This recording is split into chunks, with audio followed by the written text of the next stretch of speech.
with the portal class coming in, like I said, you've got that set. The guys you have are the guys you have in terms of who's going to contribute for this team. So anybody else who gets added later, because I'm sure State will probably take a couple guys just as depth pieces, you're not looking at guys who are contributing for year one. So we can basically give an accurate grade for the class. And what I did is I went position by position, and we're going grading A through F on every single spot. And it's relative to the need at the position and relative to what was realistically attainable for you at that given position. It's not necessarily as simple as you get an A if you signed an outstanding player at that spot. Did you fill the need, and did you meet what was acceptable? So like an A would be you went in and added a guy that you either trust, a good player who either is going to fill the role that you needed him to or be a contributor. B is a case of I think you probably did pretty solid. Think a guy can step in and do well, but you also maybe left a little bit to be desired, could have been a little bit better. C to me is you address the need, but it's very questionable. Like you've brought guys in, it could work for you, but you're still leaving a lot up in the air. D would be like maybe you added somebody, but I don't feel like you really addressed the need. And then F is fully a case of you just didn't bring anybody in. I did not give out an F at any position for what it's worth.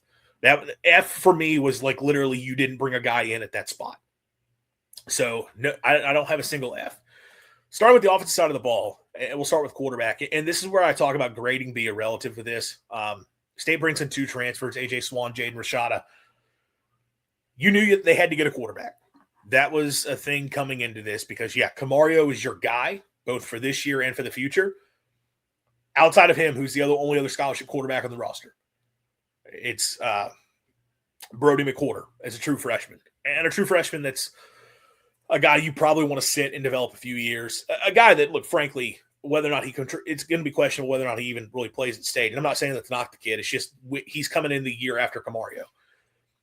But you needed to get somebody else because you didn't want to have to turn the reins over to him if something were to happen. If Camario goes down and you need a backup, can you go to somebody else? And we talked about State's options were going to be limited in that because you can't sell, hey, step in and be a starter this year, which knocks out of the pool a lot of the more experienced players.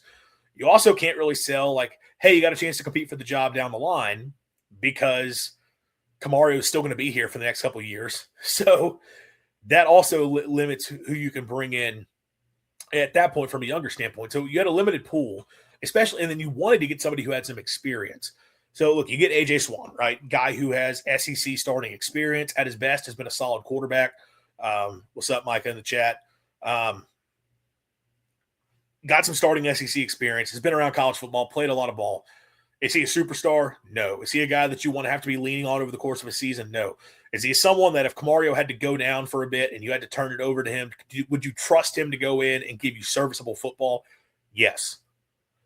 Then you go get Jaden Rashada, which was a shock to all of us. None of us saw that happening. But look, it's a guy that does still have a high talent ceiling. To this point, he has not come close to living up to the career. It's not even close. But I do think he's a guy that, because I'm confident State's not having to pay for him, I think the NIL days are kind of done for Rashada at this point. He can just come in and like, look, man, you got some natural ability. Let's see what happens. So Jeff Lebby's giving himself options there, a backup quarterback. We got the one guy who we think can be the experienced, trust him to fill in and do well. And the one guy that's still got some upside that may look, if he comes in this spring and is tearing it up and has a good camp, well, then you'd say like, all right, we feel good that if Camario goes down, this guy comes in and has some natural ability.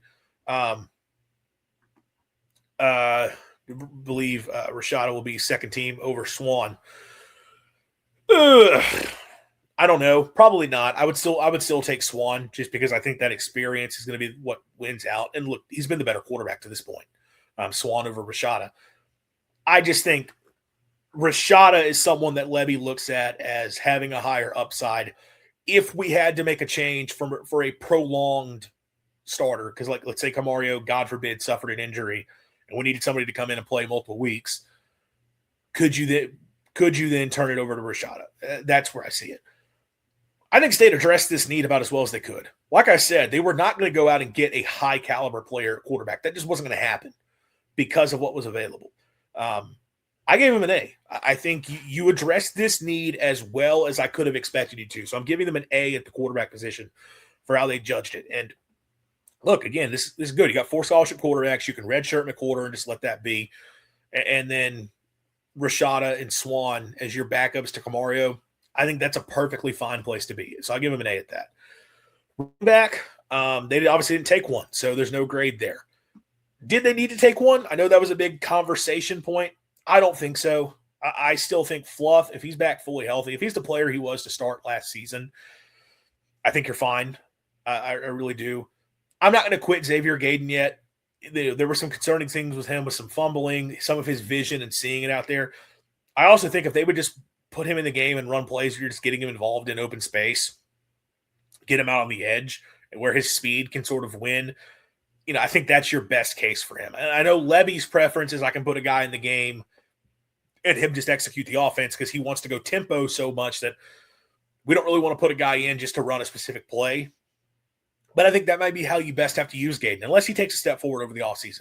But look, J.J. Hill, I think, is another physical, grinded-out back who can step in and be a contributor right away as a true freshman.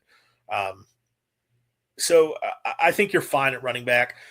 I know people have wanted the more explosive type guys, but I think you're okay there. And I trust you've got a group that you can be physical in the run game with, which is the biggest thing I'm looking for. And like I said, Gaden can be that explosive ability. So I'm not worried about running back. I don't think they needed to go out and get one. So I'm fine there with them not having taken a back. But again, that's not going to be a part of the grade because they didn't take one. Wide receiver.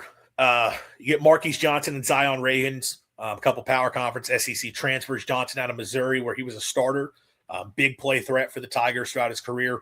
And then a player in Zion Reagans who had to start some for Oklahoma back as a true freshman at 2024. Didn't play this last year, but another speedster, another kind of one of those small guys that you put on the outside. And Oklahoma did play him at the outside receiver spot. And ideally, you're just like, hey, man, go run fast, get past the guy in front of you, like that Brennan Thompson type role. 2 schematics, again, we really haven't seen the big playability with Reagans just because he hasn't gotten to be used in that way, but he's got that type of a skill set. Marquise Johnson was a big play threat at Missouri. And I think you did what you needed to. And Johnson's a guy I think is going to step in and be an impact guy. I think he's going to start for you, and I think he's going to have a big year. You could have argued go after a bigger frame guy, but I don't think it was a necessity, especially with some of the guys they have coming in. I think they're probably okay there. I think they feel good about the chance of like a San Francisco McGee taking a step forward. Gives you some of that. You got a couple young guys who can play that role. I think this was a good group of receivers. I give this an A. I think you did what was necessary here, and you added some quality options, including a guy in Johnson that, again, I think he starts for you and has a really good year. And then Reagans could be a special player within this type of system as well. I like what they did at receiver. Tight end is an interesting one because the tight end position is one that I think a lot of people had circled coming into this portal class. It's like State's got to go out and get some bodies at tight end. They got to get some impact guys at tight end because you're losing your starter in Seydou Traore. You really only have one guy coming back in Sam West that has been a contributor with the other guys leaving the program. Bringing in a lot of freshmen, including Zayon Cotton, who you think can potentially contribute right away. But making some big changes there. So what happens at tight end? You felt like you had to go and get guys. You get Riley Williams, who started his career at Miami, showed some flashes for the Canes, bigger frame guy. Early in his career was more of a pass catcher for the Canes. He's put on some more weight. I mean, he's up around 270 now. Was more of the blocking tight end for Oregon State. Only played 2 games this past season for the Beavers, took his red shirt. He's a guy that I do think still has a lot of ability. He was a highly rated tight end coming out of high school and could step in and be a good player. I do think Sam West has a chance to play well for State, and I think Zayon Cotton may be that true receiving threat that you have at tight end. The numbers is where I think you're probably okay because I thought they would go after another tight end, but when you look at what they actually have stepping in, they signed like 3 or 4 tight ends in this freshman class, and you're really not going to carry a ton of those guys on the roster. So you're talking about, I think it's 5 or 6 tight ends on the roster as a whole. you're never putting more than 2 on the field at the same time, you're probably okay there. And I do think Williams could be a contributor. Now, I give this a B because I don't know for sure that you got a guy that is a true impact player, but I do think it's a guy who could perform well for you. And I think this is a position where you probably didn't have to make the same type of moves in the portal that was a lot of fans thought you did. So I go B for the tight end. All right, the one everyone's waiting for, offensive line. Big class, 8 players. DJ Chester comes over from LSU, where he had a lot of starting experience in 2 years with the Tigers. I guess it was 3 years total with the program, but 2 years as a guy who first was a starter at center and then sort of a swing player for them last year. Brandon Snee was a starter at UAB at left tackle. Miles McVay, swing tackle for the Tar Heels last season at UNC, but got a lot of playing experience down the stretch. LJ Perdome saw a little bit of action for Arkansas, mostly played special teams, but a guy that they felt projects as a promising guard moving forward.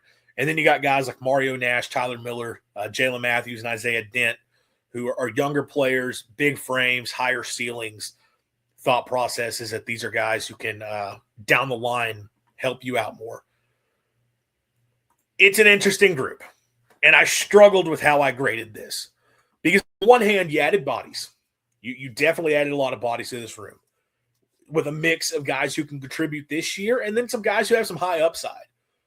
And what I do think is that for the future of this O-line room, you've put guys in there that you feel better about developing into contributing players down the line than the guys you had previously. That's a big picture, long-term reason to feel good about them.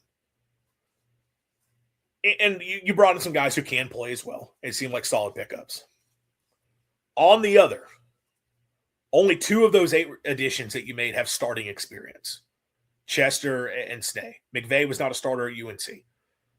He played quite a bit, but he was not a starter. It's only 3 of the 5, it's the 3 I just said, who had extensive playing experience. Nobody else got more than a few snaps. So you don't have a lot of those game reps to go off of. That's tough. And that can be concerning when you consider what you're losing in this room and what you had to do to improve this room. I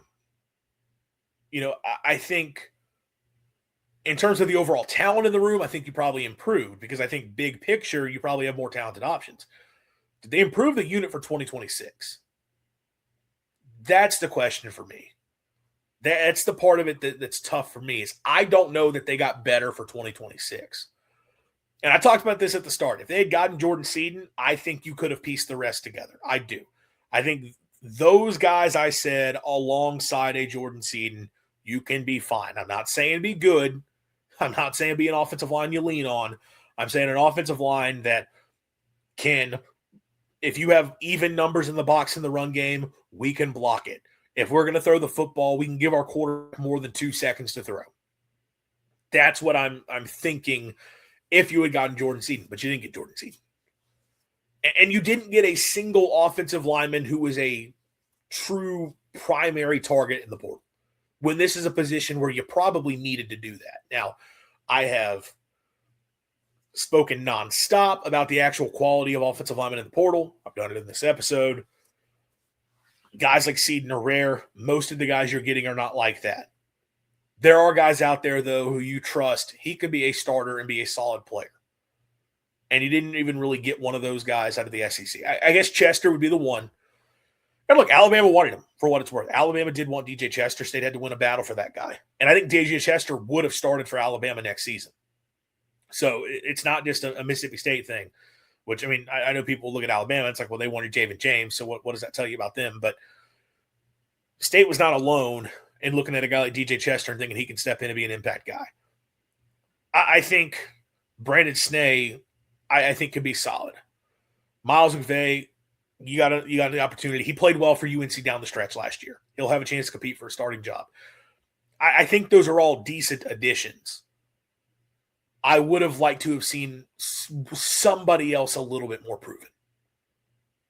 And even if it meant we don't bring in one of these other young guys, it's fine by me. I'd have rather had somebody a little bit more proven. And, where I struggle is, do I think they could take a step forward? Sure. They definitely added a ton of bodies to the room. But what it came down to for me is if we came into this offseason and we told you, forget the number of offensive linemen side. If we told you State was going to bring in 2 linemen with starting experience, one from the G5, one from the SEC, and then one other guy played quite a bit but has not been a starter, would you have said that State did what they needed to do in the portal on offensive line? I don't think any of us would have said they did what they needed to do. And that's not to take a shot at the guys coming in, because I do think there's a chance that they're fine. But because of that, I've got to go C here. I think it was a C job. You did address the need in the sense that you added players. In theory, you've got some high ceiling guys who can pan out, and you've got some guys who are going to step in and play, and ideally can play well. And I know LJ Perdome, a bunch of people have said, okay, yeah, that guy can be a dude. And maybe a Tyler Miller or a Mario Nash, maybe it does click for them. Maybe they feel good about some of the other guys coming back, taking a step forward. I don't know. But this was a spot it felt like State needed to go out and get a really proven piece along the O-line, and they didn't do that. And that's why I go C here for offensive line. So, quick, recap of the offensive positions. Quarterback, I went A. No grade for running back. I went A for receiver, B for tight end, C for offensive line.